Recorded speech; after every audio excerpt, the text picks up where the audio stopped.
നോമ്പ് ചിന്ത 44-ാം ദിനം. ഹൃദയവഴി കാൽവരി. തയ്യാറാക്കിയത് ഫാദർ ഡോക്ടർ VP ജോസഫ് വലിയ വീട്ടിൽ, ഡയറക്ടർ കൃപാസനം. ദൈവം വിശ്വസിക്കുന്ന വ്യക്തികൾ. ക്രിസ്തുവിൻ്റെ കുരിശുയർത്തുന്ന ആധ്യാത്മിക വെല്ലുവിളി, അതിനെ അതിജീവിക്കുന്ന ആത്മീയ വിജയം എന്നിവയെക്കുറിച്ചാണ് നമ്മൾ വിശുദ്ധ വാരത്തിൽ ചർച്ച ചെയ്യുന്നത്. ഈശോ പങ്കുവയ്ക്കുന്ന ആത്മവിശ്വാസം നോക്കുക. എന്നാൽ നിങ്ങൾ ഓരോരുത്തരും താങ്കളുടെ വഴിക്ക് ചിതറിക്കപ്പെടുകയും എന്നെ ഏകനായി വിട്ടുപോവുകയും ചെയ്യുന്ന സമയം വരുന്നു. അല്ല, അത് വന്നു കഴിഞ്ഞു. എങ്കിലും ഞാൻ ഏകനല്ല, കാരണം പിതാവ് എന്നോട് കൂടെയുണ്ട്. യോഹന്നാൻ 16:32. ഒരാളുടെ വിശ്വാസം പരിപക്വമാകുന്നത്, അഥവാ അവൻ്റെ വിശ്വാസത്തിൻ്റെ പൂർണ്ണത എന്ന് പറയുന്നത്, ദൈവം അവനെ വിശ്വസിക്കുന്ന ഒരു കാലഘട്ടമാണ്.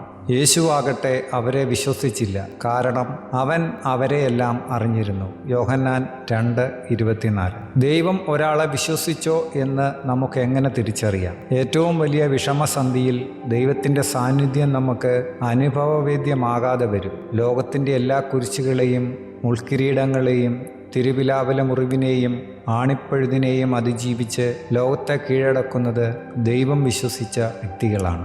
അത് നാം തിരിച്ചറിയുന്നത് അന്ത്യവിനാഴികയിലാണ്. അന്ത്യവിനാഴികയിൽ ഈശോയെ ദൈവം കുരിശിൽ ഉപേക്ഷിക്കുന്നതായിട്ട് ഈശോ തന്നെ പറയുന്നുണ്ട്. എൻ്റെ ദൈവമേ, എൻ്റെ ദൈവമേ, എന്തുകൊണ്ട് നീ എന്നെ ഉപേക്ഷിച്ചു? ആ എന്തുകൊണ്ട് എന്നുള്ളതിനാണ് ഏറ്റവും പ്രാധാന്യം. ഹെബ്രായർ 13:5 നാം വായിക്കുന്നു, ഒരു കാരണവശാലും ഞാൻ നിന്നെ ഉപേക്ഷിക്കുകയോ തള്ളിപ്പറയുകയോ ഇല്ല. പക്ഷേ ക്രിസ്തുവിന് സംഭവിച്ചതോ? അതിനൊറ്റ കാരണമേയുള്ളൂ. ക്രിസ്തുവിൽ ദൈവപിതാവിന് തികഞ്ഞ വിശ്വാസമുണ്ട്. അസാന്നിധ്യത്തിലും ക്രിസ്തുവിൻ്റെ വിശ്വാസം ലോകജനതയ്ക്ക് മുഴുവൻ ലോകത്തിൻ്റെ പ്രകാശമായി എക്കാലത്തും മാതൃകാവിശ്വാസമായി നിലനിൽക്കും. എന്താണ് കാരണം? ക്രിസ്തു ആ നിമിഷം പറഞ്ഞു, എൻ്റെ പിതാവേ, നീ എന്നെ ഉപേക്ഷിച്ചതായി കാണപ്പെട്ടാലും ഞാൻ എൻ്റെ ആത്മാവിനെ അങ്ങേ കരങ്ങളിൽ സമർപ്പിക്കുന്നു. ദൈവം നമ്മളിൽ വിശ്വസിക്കുന്നു എന്നുള്ളതാണ് നമുക്ക് ഇടയ്ക്കിടെ ദൈവസാന്നിധ്യം അനുഭവപ്പെടാത്തതിൻ്റെ ഒരു കാരണം.